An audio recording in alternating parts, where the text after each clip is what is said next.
Dragons, you know, real, figurative, they're there, and we're called to face them.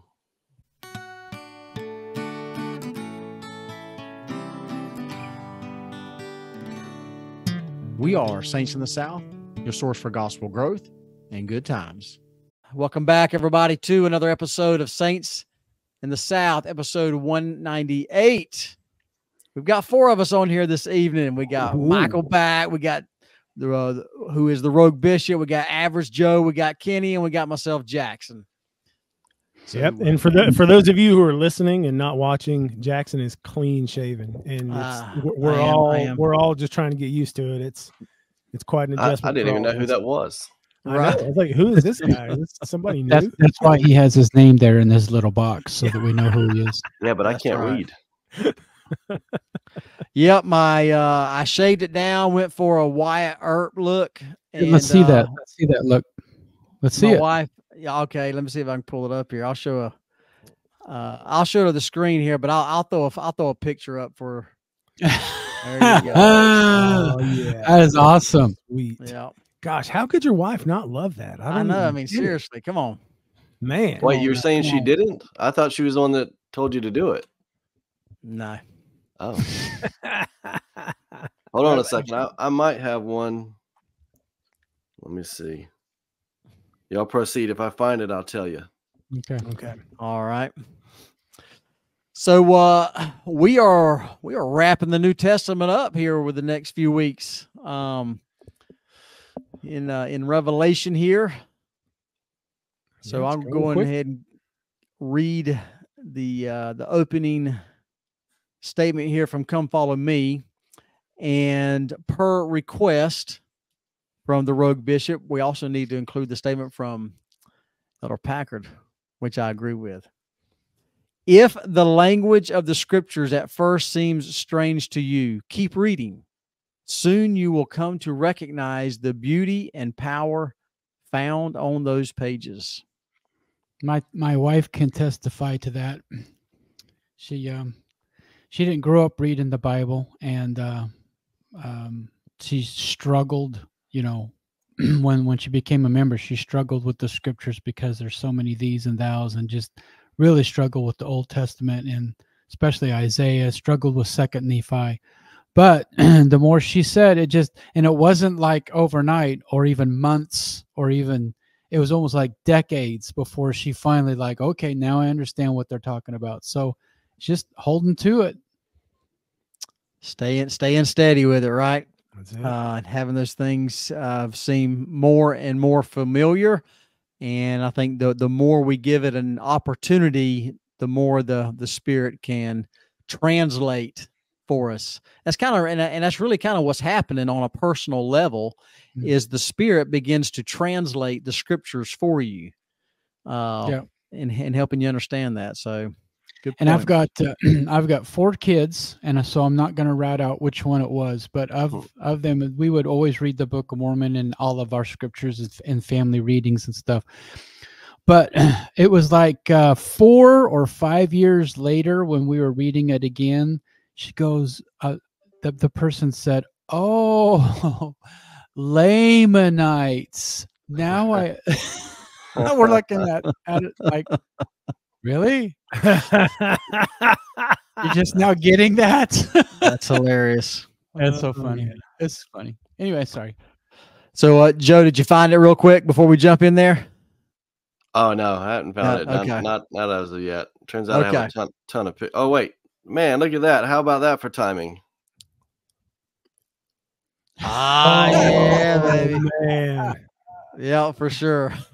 That is epic. My wife as well did not approve. Right. It lasted barely long enough for me to get the picture. So. Yeah, exactly. I had mine for about an hour and a half. That's better. Better than I could. All I can say is at least you 3 can grow something. Well, I'd say those 2. I can't grow a mustache. I am plagued with the baby face. Well, all right. I've got this little pencil thin mustache because that's about all I can grow. Very Salvador Dali of you. Oh. All right, well, here we go. So we are in Revelations chapters 6. Here, there, I did it. Did you hear it? Did you catch it? What did I say? Revelation. With an S. Revelation. That's right. We talked about The this last week. Revelation. Yep. We are in Revelation. Revelation chapters 6 through 14. They overcame by the blood of the Lamb. Imagine a woman travailing in birth and pain to be delivered. Now imagine a great red dragon having 7 heads and 10 thorns, hovering over the woman, poised to devour her child as soon as it was born. To understand these verses of John's Revelation, remember that these images represent the church and kingdom of God and the peril they would face. For the saints who experienced intense persecution in John's day, victory over evil may not have seemed likely. This victory can also be hard to foresee in a day like ours, when the adversary is at war with the saints and has power over all kindreds and tongues and nations. But the end of John's revelation gloriously shows that good will prevail over evil. Babylon will fall, and the saints will come out of great tribulation with robes of white, not because their robes were never stained, but because the saints will have washed their robes and made them white in the blood of the Lamb. So powerful. It is. It is. I like that. Not that their robes were never stained, but that they were washed in the blood of the Lamb. It's Alma chapter 5. Yeah, and part of his sermon, he says, "Have your garments been washed white in the blood of the Lamb?" Absolutely. Absolutely. Referring to the Revelation. So there's a few different topics here this evening. Does anybody have one in particular that you want to start on there? And I'm coming to the show late. I apologize for that. I didn't have a mustache or beard to shave off first. But I must ask you a question. Yeah, I don't have those either. I'll shave it for later. My question is, did we talk about the Revelation where it's, and I didn't have time to look it up. This is the reason I'm asking. Where they said that men with the flies with the faces of men, has that come up yet, or has that come up now? I think it comes up now. Or have we come up, or have we got to it yet? I think it comes up now. I can't remember the chapter off the top of my head. Okay. Anyway, maybe chapter 8. I'm thinking. Okay. You want to go ahead and bring that up? Yeah, I mean, I don't want to bring it up if we're going to talk about it, but I think it's cool about about Revelation and the book of Revelation and the revelations that he received, because you have to, like when we were studying, when I was a missionary and the general authorities came and talked to us about this. Well, one time we were asking about, the book of Revelation and all these revelations that he had received, and we're talking about that, and he said, well, you have to remember the context. If you have never seen the things that we see today, and you're seeing this vision for the first time, and you're seeing an airplane going across the sky, it would look like it's just sitting in the air, like not even moving. If you saw a helicopter come up and it had a shield, a windshield on it, and you saw these guys with helmets on and their faces and goggles there, how would you describe that? He said, I would describe that a fly with the face of a man, or flies with the faces of men. And he says, you have to remember where these guys were. They've never seen anything like that before. And so it's kind of cool when you think about that. Okay, now what do we have today that might look like that, or might? Sometimes there's still things that, like, heck, I don't know, but it's still kind of cool to step back and just kind of analyze that a little bit, and like, okay, what do you think it was that he was seeing? Yeah, it's in chapter 9, verse 7. It starts with verse 7. And the shapes of the locusts were like unto horses prepared unto battle, and on their heads were as it were crowns like gold, and their faces were as the faces of men, and they had hair as the hair of women, and their teeth were as the teeth of lions, and they had breastplates as it were breastplates of iron, and the sound of their wings was as the sound of chariots of many horses running to battle. And they had tails like unto scorpions. If you've ever heard a helicopter, yeah. And there were stings in their tails, and their power was to hurt men 5 months. And they had a king over them, which is the angel of the bottomless pit, whose name in the Hebrew tongue is Abaddon. Missiles. But in the Greek tongue hath his name Apollyon. There we go. I had to brush up on my Greek there. Cool. I just think it's cool to like, absolutely step back and try to analyze that a little bit. Yeah, trying to describe something that you've only seen in vision, right, and not in person, and there's really ever. Ever, and there's no language for it, right? There aren't words for that, helicopter, planes. That's where it's pretty cool. It kind of reminds me of the Navajo soldiers in World War II. They were used as translators. It was the only unbreakable code because they would use different terms to describe the implements of war. They would call tanks turtles and planes different birds. Oh, and wow. So as they were called code talkers, I think, or wind talkers, or something code like that. Talkers, I think there was a and so it was very interesting their impact on the war. But that's essentially what they did, is they would describe what it was they saw without using modern terminology, and then the other person on the other end would hear it and say, okay, we've got 5 turtles moving this way and a bunch of ants behind them, and anyone listening in, it's nonsensical. Like, what are they talking about? Yeah. First of all, it's a language that you back then couldn't just Google or whatever. Well, yeah, and plus on top of that, they were speaking an ancient language that no one else was familiar with, because what they would usually do is, like if like those who were English speaking or German speaking or French speaking would take the language in the context of what they had, their linguistic context, and try to create a code out of that. And then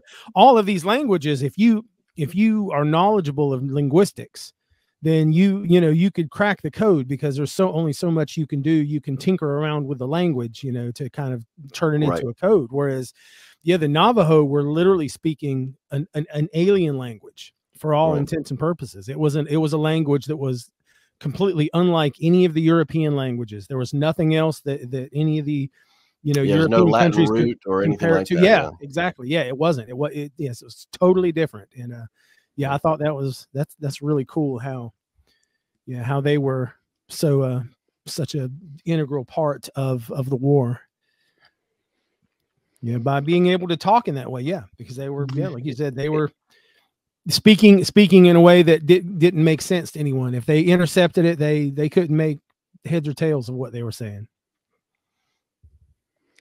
If I recall, Churchill is the one responsible for us calling tanks. I believe it was requisitioning money for projects and stuff for the war. And rather than, listing something as mechanized artillery, whatever, he listed it as tanks, just as to be, inconspicuous in their budgeting and to try to keep it from prying eyes. And so if I recall, that's where the term tank came from. But that's interesting. I have to check that in case I'm making Revelation. The book of Revelation can certainly be a foreign language to many people. Sure. So if we've got 7 seals, does that mean each seal was 1,000 years? That's it. That's from what I understand of our interpretations from modern day Revelation, that the seals represent dispensations of time. But is it set though? Is it specifically 1,000? I know the reason I ask is I know several times throughout these chapters there's very specific numbers, but there's lots of discussion on that. Are they to be taken literally? Is it that specific? And to your point, is each period of time a specific and set amount, or is there some flux in there? Is there some room in there? So you're saying, like, is it 1,000-ish? Right. Yeah, that question's beyond my pay grade. Right. So I tend to think of it in terms of kind of like the way that that we're instructed in the endowment when we learn about the days of creation. The days aren't necessarily 24-hour periods. They're periods of creation. So, you know, the first day, the second day, the third day, we have no idea how long these days actually were. You know, they might have been a 24-hour day. We don't know. They might have been 400,000 years for each day. You know, they might have differed. We don't know. It's all we know is that the days represent creative periods of time. Right. Well, so with this, you know, we are instructed that, you know, a day in the Lord is approximately 1,000 years for man, right? Mm-hmm. Right. And so I've always interpreted, you know, when the Lord, you know, created, you know, the heavens and the earth, each day, you know, that the earth's life lasted 1,000 years. And that, for me, that kind of helps me understand things a little more, and things on earth make sense a little more with the passage of time and fossils and things like that as well. Sure. Yeah. So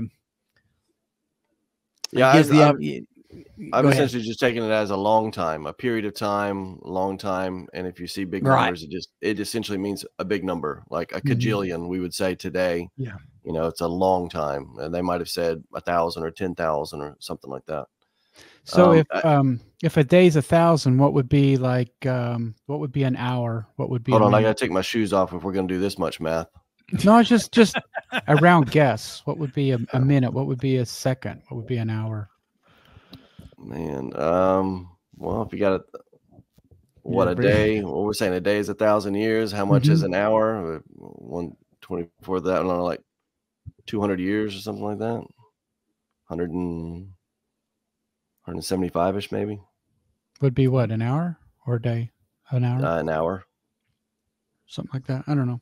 Yeah. I don't know. I think that's completely wrong. I don't have my shoes off. I told you. Well, I don't know for sure, but I just know that I was having a pretty intense prayer one time, and you know, things were pretty tight, and we were needing some money really bad, and at least I thought we did, and for the first time, I thought I heard an audible answer, and it was like, you know, what do you want? And I was like, well, is it true that, you know, like for you, a day is like 1,000 years for us? And he's, yeah. And we got down to an hour and a minute, and the second was like, I don't know, 100 years or something like that. I don't even remember for sure, but I was like, well, I really need $1 million. Can I have $1 million? And then he said, well, just give me a second. just a second. Yeah. But in more serious note, you know, so like if we were up this is how I imagined it. If we were up there in the great war has just happened, and we're talking about how long we're going to live on earth, I can see myself running around. I'm like, come on, guys, we can do this. Look, in reality, we're going to be there for like 2.5 hours. That's it. 2.5 hours. We can do this. Who is going to mess up in 2.5 hours?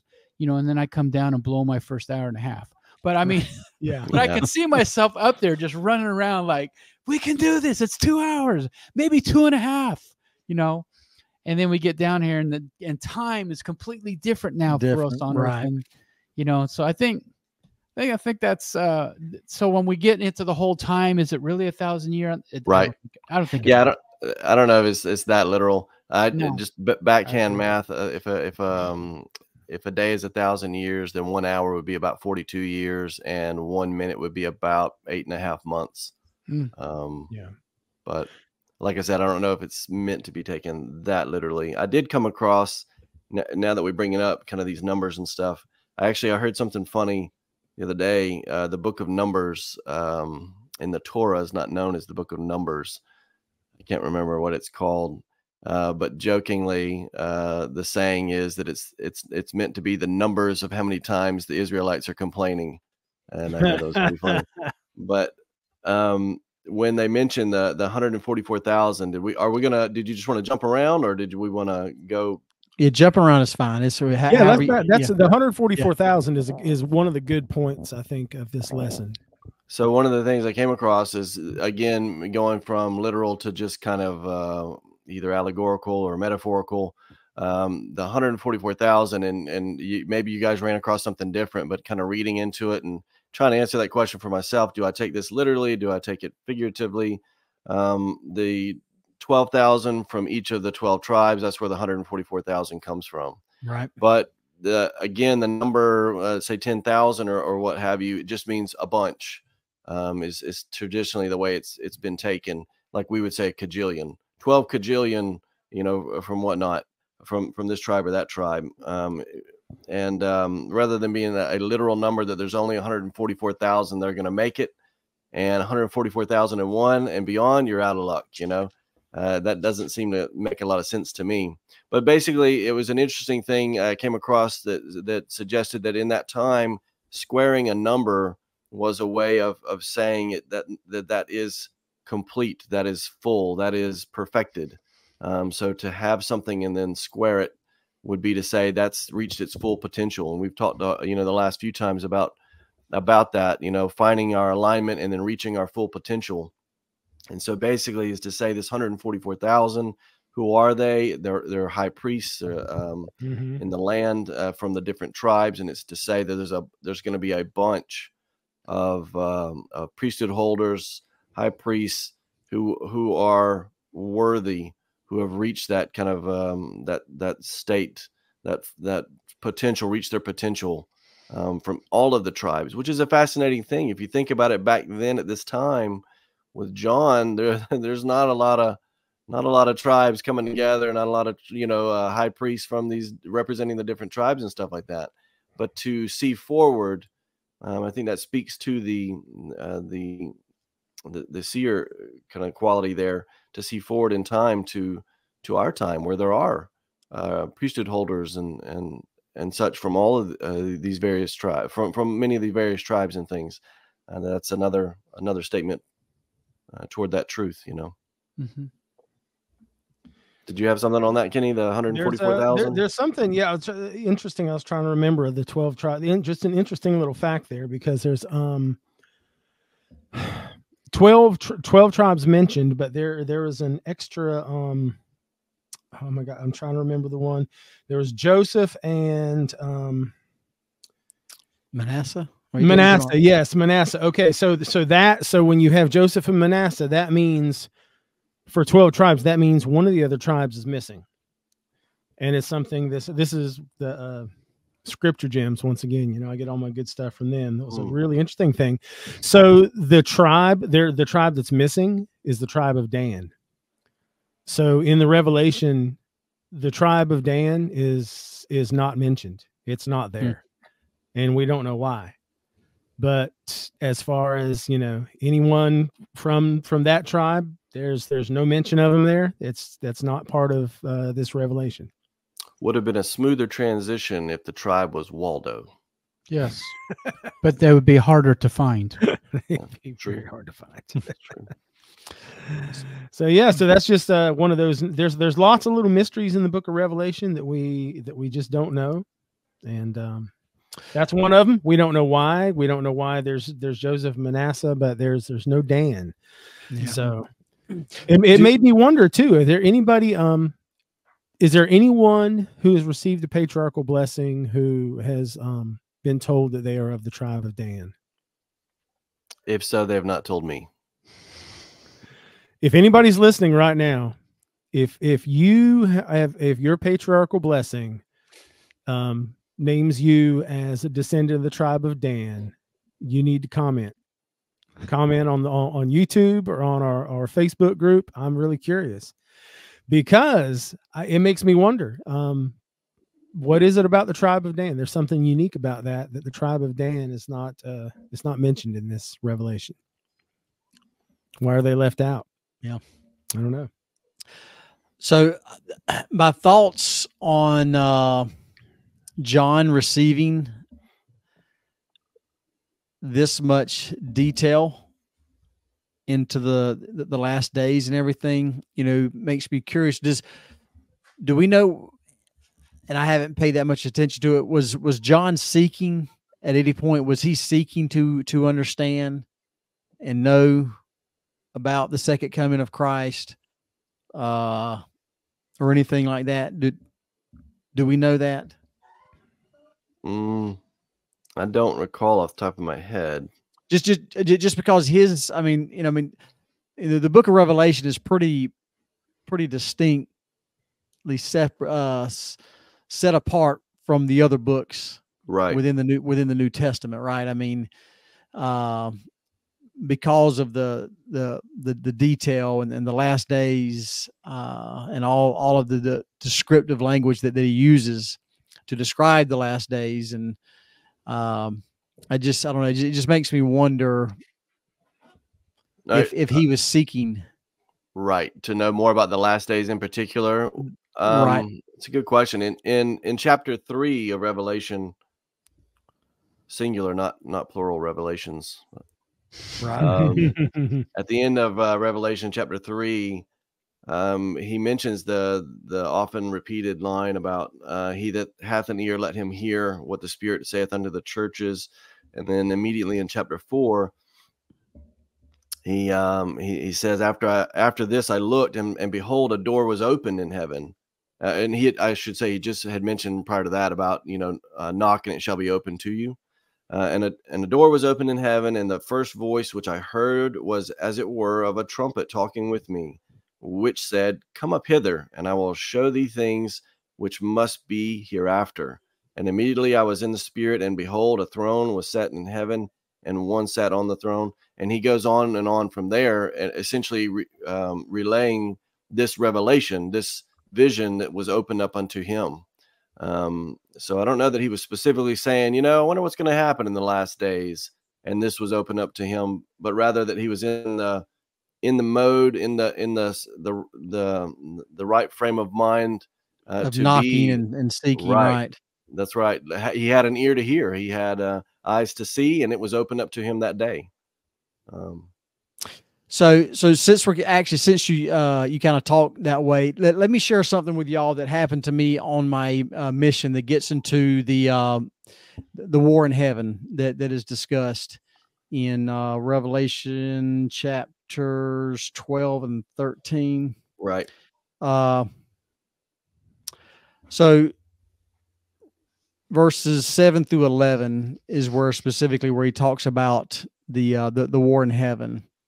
So I'm on my mission and studying in the Book of Mormon, and it was one of the coolest experiences as I was reading and studying. I had read, I don't even remember which verse it was, but I'm in Alma chapter 2. And then about halfway through, all of a sudden, it was one of those, my eyes were opened, so to speak. And then it just all made perfect sense. And the symbolism that takes place here. And so I'll just run it through with you here real quick. So, and it is a perfect layout of the war in heaven. Of Alma chapter 2, Amlici, representing Satan, he being a very cunning man, yea, a wise man as to the wisdom of the world. Now this Amlici, by his cunning, had drawn away much people after him, even so much that they began to be very powerful and began to endeavor to establish Amlici to be king over the people. Now this was alarming to the people of the church and also to all those who had not been drawn away after the persuasions of Amlici. So what I'm envisioning is, Satan offers this alternate plan, and these people our brothers and sisters begin to follow him and say, yeah, I think we should go this route. And it's very alarming. I can imagine all of us just kind of being in shock and thinking like, what are you thinking? Are you idiots? What are you doing following this guy? Verse 4, he being a wicked man would deprive them of their rights and privileges of the church, right? His plan was to give them no choice at all. Okay. And it came to pass that the people assembled themselves together throughout all the land, every man according to his mind, whether it were for or against Amlici, in separate bodies. So we separated ourselves. There was a group that followed Satan, and then the rest of us that followed Heavenly Father's plan. And it came to pass that the voice of the people came against Amasai, that he was not made king over the people.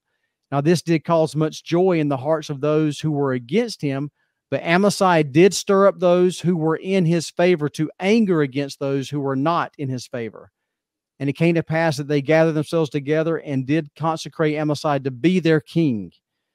And then verse 10, I'll end with this. And now when Amasai was made king over them, he commanded that that they should take up arms against their brethren. And hence you have the war in heaven.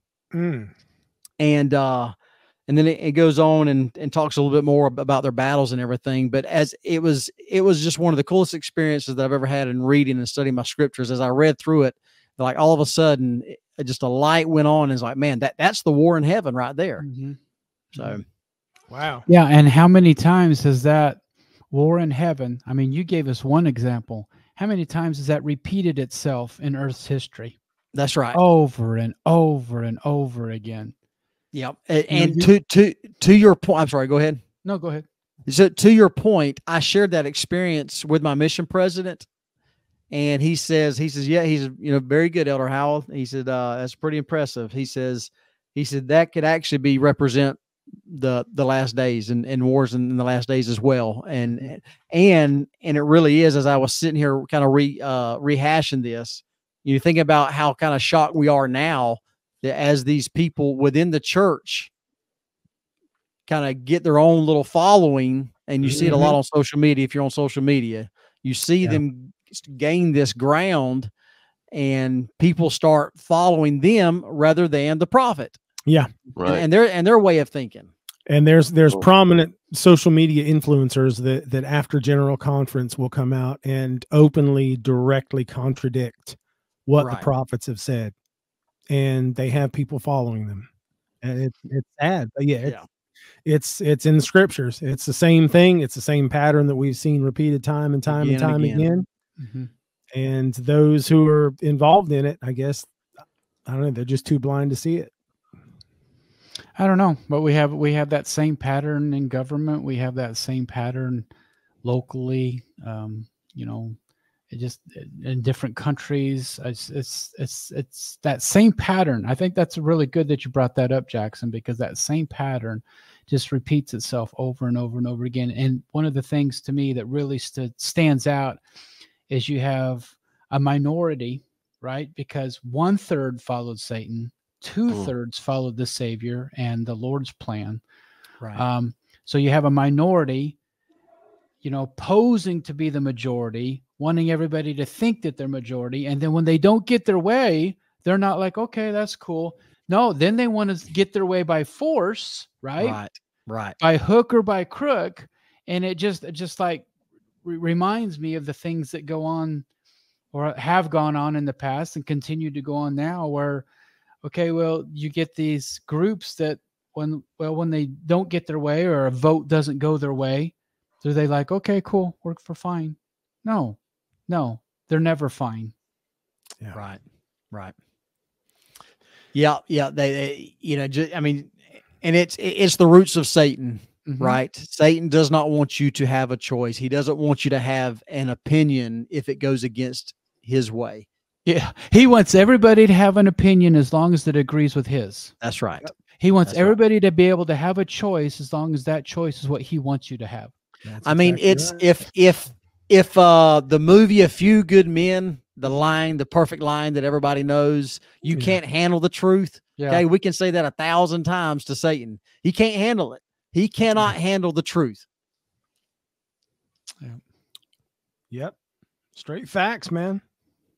But I do love in Doctrine and Covenants section 77 where they ask those questions. Okay, what does this mean? Oh yeah, the Q&A kind of thing. Yeah, I love that. I wish they would have done that for the whole book, right? That's pretty cool. Pretty cool. In Revelation chapter 6, there is something that's really cool to me. I like to look into the translations and things.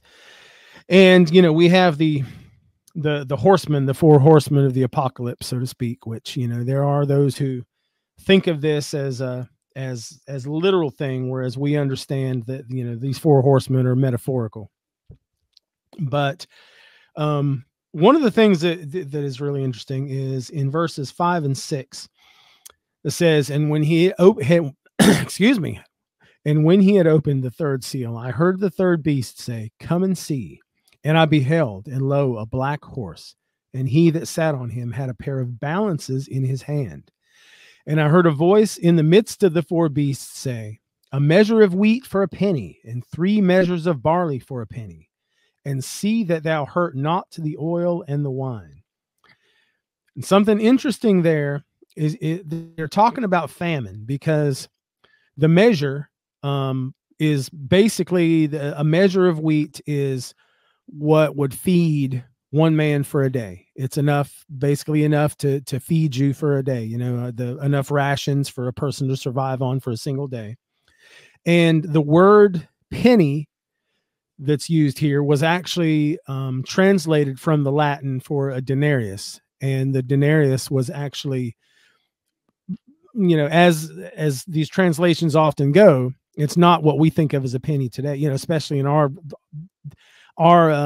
current, financial state in this country. A penny is virtually worthless, but a denarius at the time, easy. You're talking about my paycheck there. Yeah. So a denarius was basically a day's pay for a laborer. If you were a laborer or a soldier, a denarius was essentially that was a day's pay. So what this is saying here, the beast has the balances in his hand, and he's saying that enough food for you to buy enough food to survive for a single day cost you an entire day's wage. And when you think about it that way, that is a famine. Yeah. So you worked all day long just to stay alive that one day. Yeah. And then you had to do it all over again the next day. And and it made me think about the state of the world today, and how, grocery prices are going through the roof, and everything is getting more and more and more expensive. And what would we do if it literally, if groceries became so expensive that the cost of groceries became equivalent to a day's pay for most people? We would go over to Rogue Bishop's house and we'd fish his pond. That's right. And then when that's dry, we'd go over to Jackson's neighbor's house and fish his pond. We fish all the ponds dry. But it's interesting though, that those verses there, when you think about the translations of what it means for a measure and what it means for, a penny, was actually translated as the denarius for a day's wage. So it's scary times, talking about times where, and the word inflation obviously isn't used in the book of Revelation, but that's kind of what I think of here too. It's reaching a time to where inflation gets so bad that our money is virtually worthless, to where we have to work an entire day just to buy enough food to survive. And that's not counting our housing, our electricity, not counting anything else. So it's kind of scary when you think of it in that way. Mm-hmm. Kind of like what the Depression was. Yeah. And then there's the pale horse, and his name that sat on him was Death, and hell followed with him. And I had that highlighted in my scriptures. I got to be honest with you, I think I only had that highlighted because it's cool, and that's quoted in the movie Tombstone. So that's right. I thought it was talking about Clint Eastwood. That's Pale Rider, right? Pale Rider. Just Pale Rider. It's funny when you said that, the vision of the picture of Tombstone just kind of flooded my mind there. That's flooded your mustache. That's right. Yeah, that's right. I was gonna some more back of the hand math. You were talking about a day's wages, and I just looked it up. The average U.S. wage is, according to just Google or whatever search engine I pulled it up on, was about $27 an hour is what the average is in the U.S. So that's about $216 a day.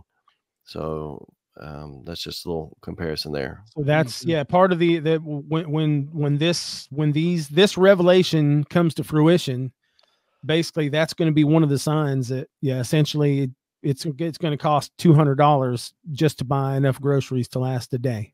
Right. Yeah. Well, I mean, you see that too with history with the Weimar Republic and more recently Zimbabwe and you'll see it in other places. Venezuela, most recently, where you're literally carrying an armful of cash to try to buy just a cheeseburger or something like that. Right. Yeah. You're taking it by wheelbarrow to buy it, or the prices are changing faster than the government can make an adjustment for. There's many cases where monetary policy would say, okay, whatever it says, whatever your currency says, the bill, add 6 zeros behind that as of such and such a date. So now your $1 is $1 million, and just trying to keep up with it. Yeah, there's some of the Asian countries today, isn't it?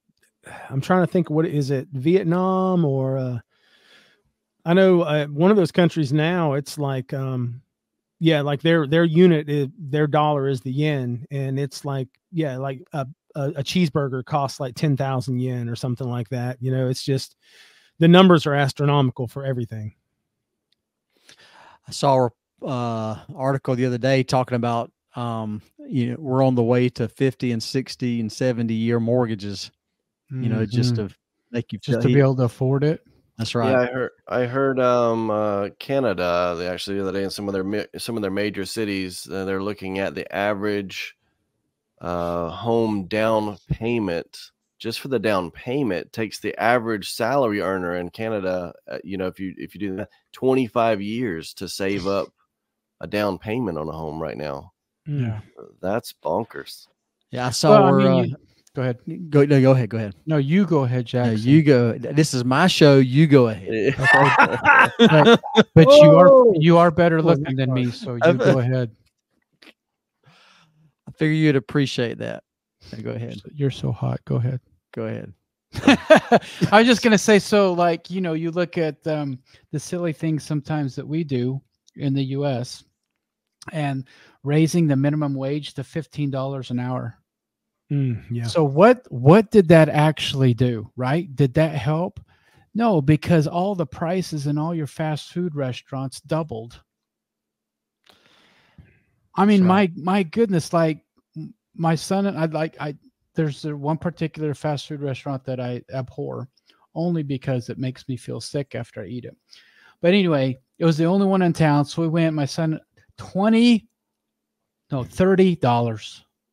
$30 for a couple of burgers and some fries. And so much for that $15 an hour wage increase, because it's still unaffordable, right? So you do silly things like that, and inflation is always ahead of how fast your wage increases. It's you never get ahead. That's right. Yeah. Now it's your turn, my good-looking brother Jackson. I was just going to mention saw another report.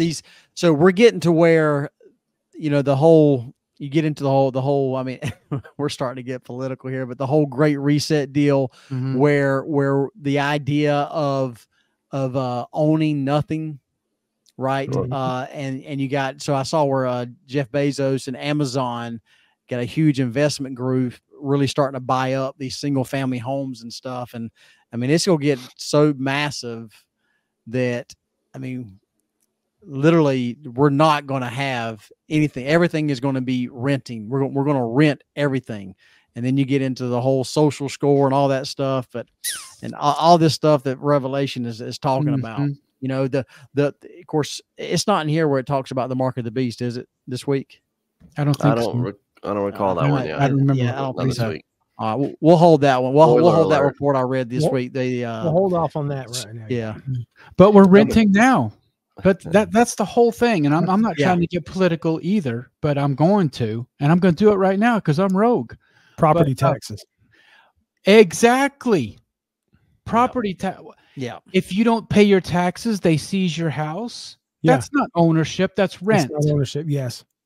If they can, you have to pay on it for the rest of your life. And if you stop paying on it, if they can legally take it from you, you don't truly own anything. No, that's just ridiculous. I mean, our constitutional fathers and founders are just rolling over in their graves because they absolutely did not want that. And then here we have it. So anyway, and we didn't, there was no income. So yes, average Joe. Yes, I will join your revolution. So thanks for asking. Yeah, that's right. Income tax didn't come until what, the start of 1913. 1913. Yeah, until 1913, was trying to help fund World War II, but then it was supposed to stop. They don't ever. Isn't that funny? It was. That's how these things always work. Mm-hmm. Yeah. So I guess what you guys are all 2 weeks to flatten the curve. Kind of what you're all alluding to is I think this big concept, and it's come up several times already, is that this kind of this present time, there's this interpretation over reality. It's kind of like we can say it's ownership. We can say, $15 minimum wage increase is going to be beneficial. We can essentially pretend things. We can, by saying it, we bring it into being. By saying it overrules reality, and that's not the case. But it's kind of this weird emperor's new clothing thing going on, where people are just going along with it, and you see some pushing back, but you're absolutely right. These things are standing out. I like at the end of chapter 6, there's a very poignant question. Let me make sure. Am I on chapter 6 now? Yeah. So in the last few verses, verse 15, and the kings of the earth, and the great men, and the rich men, and the chief captains, and the mighty men, and every bondman, and every free man, hid themselves in the dens and in the rocks of the mountains, and said to the mountains and rocks, fall on us, and hide us from the face of him that sitteth on the throne, and from the wrath of the Lamb. And then in the last verse, I think is pretty pertinent, and it kind of sets up for the rest of these chapters. For the great day of his wrath is come, and who shall be able to stand? So if you just listed the who's who of, these are the bosses of the world. Yeah. And you're saying they're all going to be running for cover. And then the question is, who shall be able to stand? Hopefully we're included with that group. But then the next few chapters, of course, go into that to tell us who will be standing. And we kind of mentioned it already with the 144,000 and those types of things. But and of course, when the Savior comes back, it's not going to be the pictures that we see all over our chapels, where you looks like Kansas to me, and all the angels and stuff, then trumpets, and he comes, and no, he's going to be dressed in red. And big as a representation of the bloods and sins of the world, that he will drink from the cup no more. Yeah. So it's going to be a great and dreadful day. It'd be great for some, dreadful for others. Yeah, I'm trying to remember that. Go ahead. Yeah, I also like on the great and dreadful day. I think it's great and dreadful for him too. Sure. Right. There was I'd have to look for it for a bit to find it. That reminded me of one of the verses that talks about the fire. The fire, something like fire burning the wicked, but it saves the good. It saves the obedient, something like that. And I thought it was interesting that it serves both purposes. Essentially, the fire is the thing you hide from. If you're doing bad, judgment's coming upon you. Yeah. But the fire is a welcome sign for those that are praying for the things that are hurting them to be dealt with justly. Right. So it's an interesting take on things. Kind of like a double-edged sword. Yeah.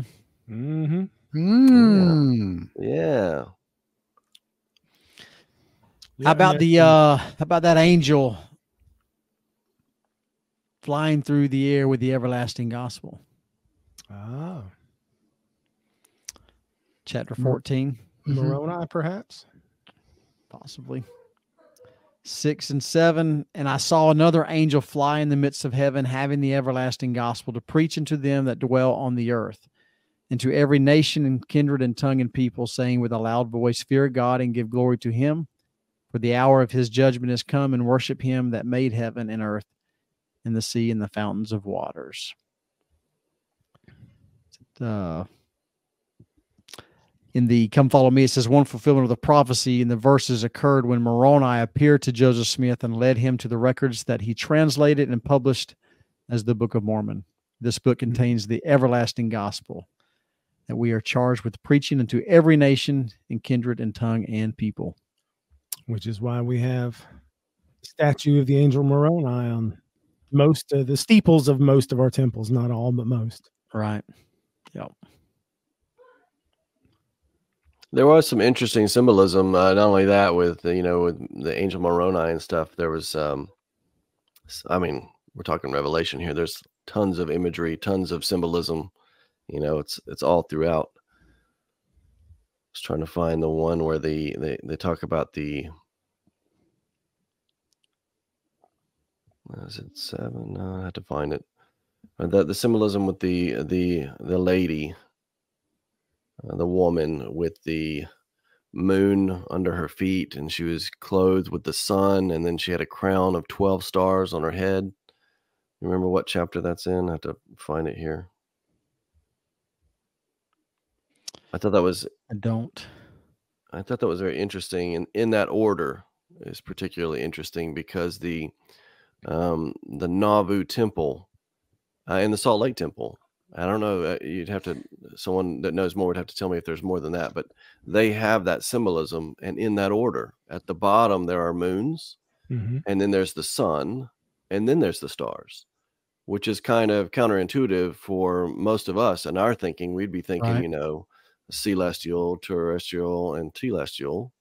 But in this case, it's moon, sun, and stars in that order.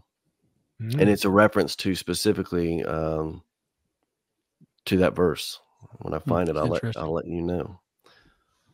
Yeah, and it's essentially I have to find these. I should have wrote this down. Note to self when I'm studying it out and I have these thoughts, I need to make a list and carry it with me. It's essentially saying, back to that question posed at the end of chapter 6, that the people.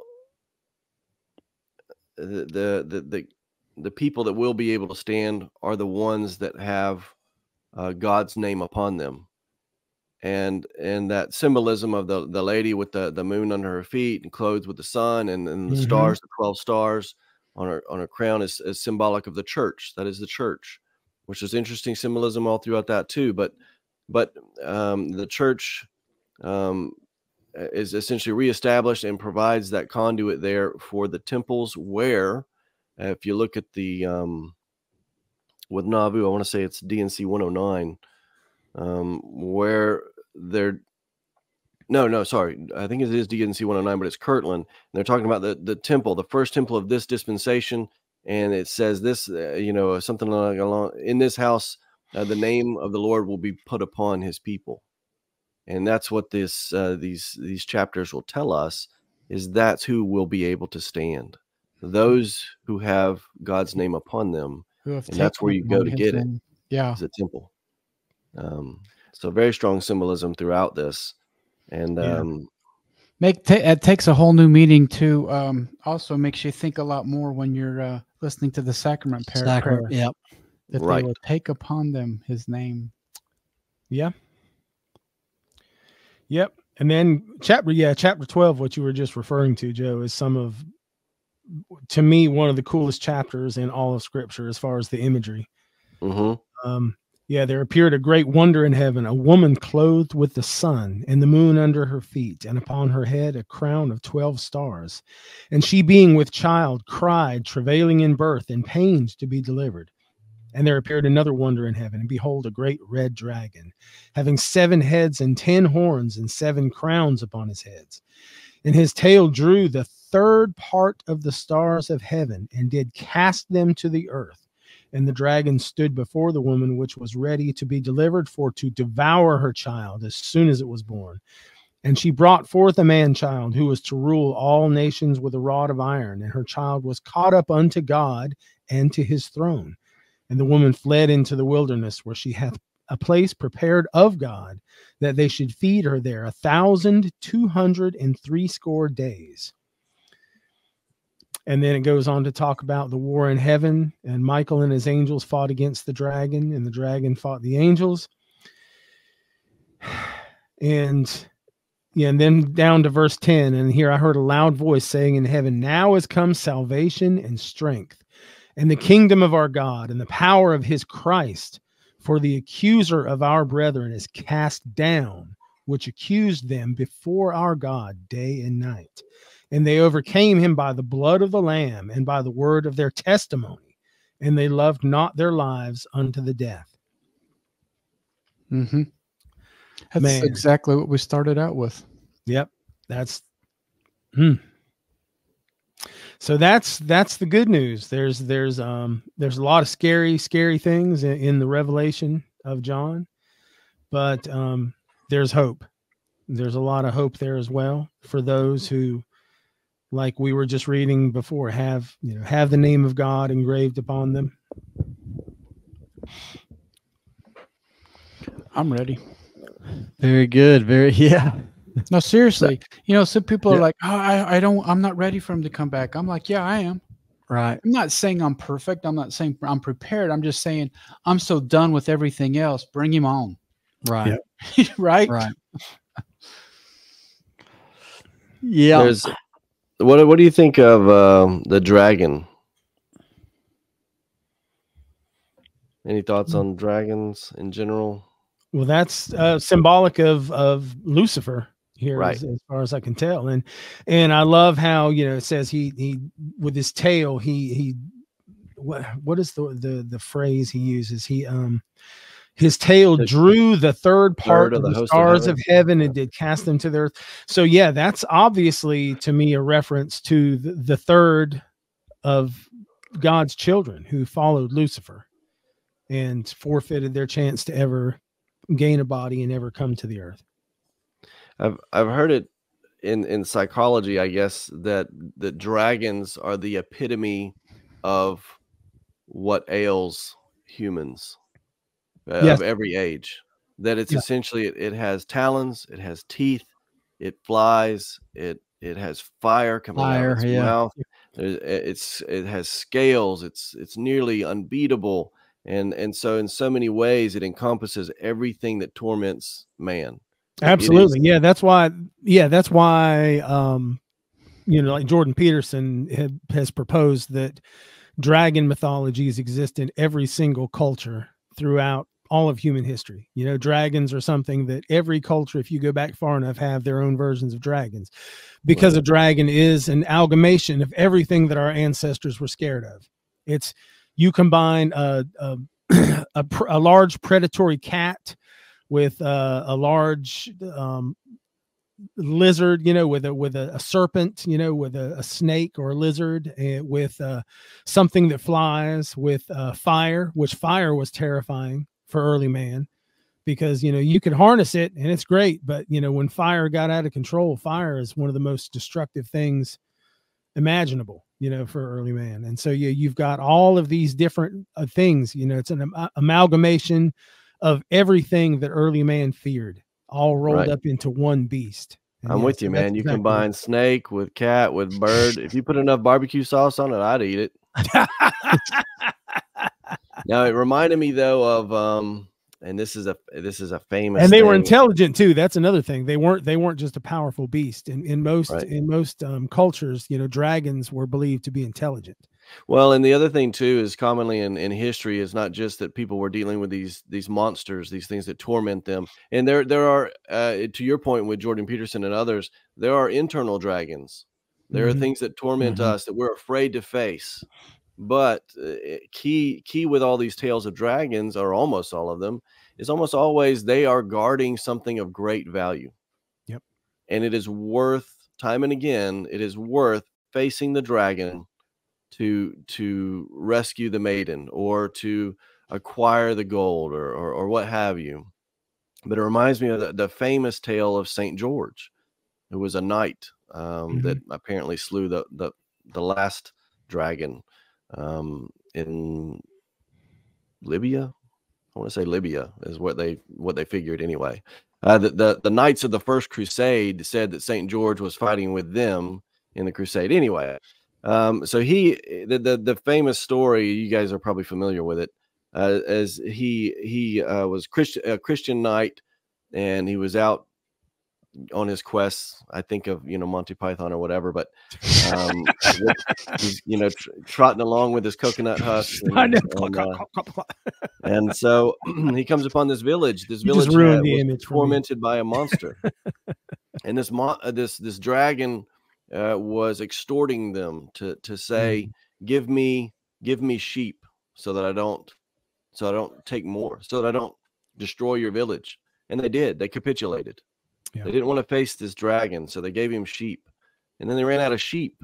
And so ultimately it ended up that they would draw names, have a lottery, and they would give up the children of the village to this dragon, sacrifice them to this dragon, so that he wouldn't destroy all of them. So their intentions weren't necessarily bad. It was just capitulation. Yeah. And ultimately it came down to the point where the king's daughter's name came up in the drawing, and he was distraught, but he was fair. He offered for someone to take her place. He would give them all of his wealth, and it wasn't to be. So she was dressed like a bride, which I thought was an interesting detail they've always included with the story. She was led to the place of sacrifice and left there. St. George comes along, this solitary knight, Christian knight. Yeah. I think the bridal gown was symbolic of her virtue, of virginity. Yes. Yeah. Yes. And he sees her there and he says, "What are you doing?" And she says, explains the story. "Well, there's this dragon that's going to come by and eat me anytime now. You should probably get out of here." So she tells him to leave. There's no hope for her. He should leave and save himself. And he said, this is a quote, and that's what I was looking for a minute ago. "I am named George. I am a gentleman, a knight of Cappadocia, and I have left all in order to serve the God of heaven." And he refuses to leave. And he takes this dragon head on and injures it, and takes her sash and ties a leash around it and leads it back into the village. And everybody nearly has a heart attack. Here's the dragon they've been so afraid of. This guy walks into the village with it and tells them essentially that he's a Christian knight, and there's nothing to fear. And he puts this dragon to death, and essentially everyone, including the king, gets baptized. So it is dragons, real, figurative. They're there, and we're called to face them. I thought I had another quote about that somewhere. Absolutely. It's all about sacrifice, man. Yeah. The things that symbolically, the things that are of the most value in our lives are the things that we have to make the highest sacrifice to attain. Right. So yeah, we've got everybody's got their own dragons to battle. We've got to battle the dragon if we want the maiden, if we want the gold. And the dragons. That's right. Yeah, the dragon's the amalgamation of everything that we fear. Well, very good. Well, that's a good place to bring it to a close. So Philippians 4:13. Baby. What was that? I can do all things through Christ. Oh yeah. Who strengthens me. So yeah, we can fight our dragons. That's I think that's the gist. If we want to take the gist, any kind of a moral away from this episode, I feel like that would be it. Yep, for sure. Absolutely. That's it. Well, very good. Well, until next time, y'all keep on striving.